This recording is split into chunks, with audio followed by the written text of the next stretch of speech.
বন্ধু 91 আৰু গুৱাহাটী পৌৰ নিগমৰ দ্বাৰা চাফাই অভিযানৰ কাৰ্যসূচী। উল্লেখ্য যে 91 চনৰ প্ৰাক্তন শিক্ষাৰ্থীসকলৰ দ্বাৰা বন্ধু 91 নামেৰে এটি সংগঠনৰ জন্ম দিয়া হৈছিল।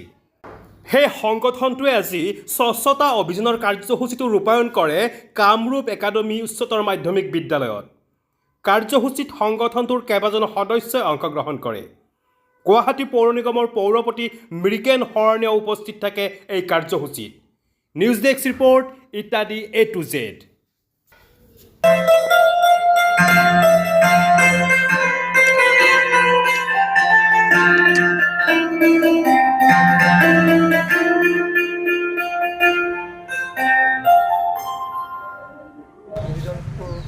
কাৰ্যবাহী অভিযন্তা বকুল বৰা ডাঙৰীয়া, উপস্থিত গুৱাহাটী পৌৰ নিগমৰ সমূহ কৰ্মচাৰীসকল, জয়জয়ী সকলোকে আমি নমস্কাৰ জ্ঞাপন কৰিছোঁ।